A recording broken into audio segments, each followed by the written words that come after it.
Fin du mercato du Barça, et même du mercato en général. Bon, même si notre fameux directeur sportif Deco, lui, s'était permis de fermer 2 jours plus tôt et s'est même envolé au Portugal pour fêter son anniversaire. Vraiment, cette direction m'écœure. Bonjour les Blaugrana, j'espère que vous allez tous bien. Bienvenue sur cette nouvelle vidéo actualité sur le FC Barcelone. On reviendra un peu sur le mercato du Barça, un petit bilan de l'effectif à la disponibilité d'Hansi Flick. Mais tout d'abord, la formule magique, on like, on partage et on s'abonne. Let's go! C'est officiellement la fin du mercato estival en Europe. Un mercato plutôt mouvementé de part et d'autre, sauf à Barcelone. Pendant que d'autres clubs renforcent leur effectif, notre direction, lui, nous vendait du rêve. Des Nico Williams, des Kimmich, des Coman et même Leao. Alors que depuis le début, ils savaient bien qu'ils ne feront rien de tout ça. Mais pourquoi nous baratiner alors? D'autres diront que c'est pour ne pas salir l'image du club et que c'est tout simplement de la communication pour ne pas ternir l'image du club. Pour ma part, cette situation salit plutôt plus l'image du club, plus que s'ils étaient francs avec les supporters. De cette manière, on n'aurait pas trop d'attentes pour finir déçus comme cette fois-ci. Pour ceux qui ne sont pas au courant de la situation économique actuelle du club, voilà un petit aperçu. Il s'agit de l'ancien président du club, Joseph Bartomeu, qui pendant son mandat offrait des salaires faramineux aux joueurs, alors que pendant tout ce temps, le Barça tendait déjà vers le rouge en situation économique. Des joueurs pas trop performants ramenés pour des centaines de millions d'euros et des salaires qui augmentent au fil des années. C'est le cas du défenseur Clément Lenglet. Et après le départ de Neymar en 2017, pour pallier à son absence, va s'enchaîner des achats faramineux, Ousmane Dembélé, Philippe Coutinho et même Antoine Griezmann par la suite. Tous ces agissements de l'ancien président sont la cause de ce que traverse le Barça aujourd'hui.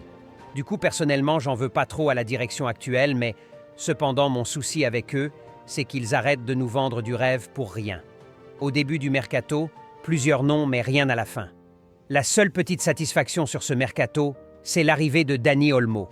Seul recrue, mais pour lequel il a fallu jusqu'à plus de 3 semaines pour l'enregistrer.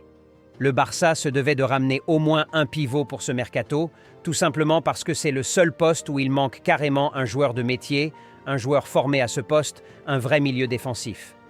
Le poste d'ailier gauche était aussi une priorité, mais cependant, on dispose d'énormément de joueurs qui peuvent jouer à ce poste. Rafinha, Ferran Torres et même Ansu Fati en convalescence et qui, pour info, devrait revenir très prochainement, soit après la trêve internationale. Mais au poste de numéro 6, force de constater que même si plusieurs joueurs peuvent jouer à ce poste, aucun d'entre eux n'a été formé à ce poste. Même Frenkie de Jong, que d'autres considèrent comme un pivot, n'en est pas véritablement un.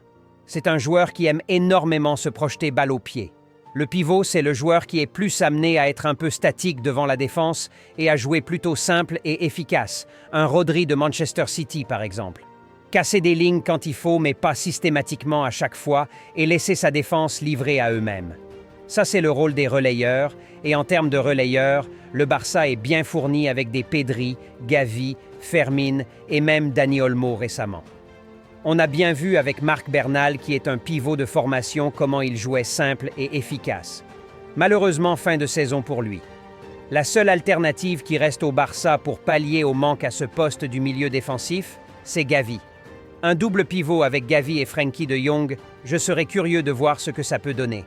Un Gavi qui sera plus statique devant la défense à cause de sa palette technique et surtout son impact physique, et un Frenkie de Jong qui pourra, lui, se projeter comme il aime bien le faire.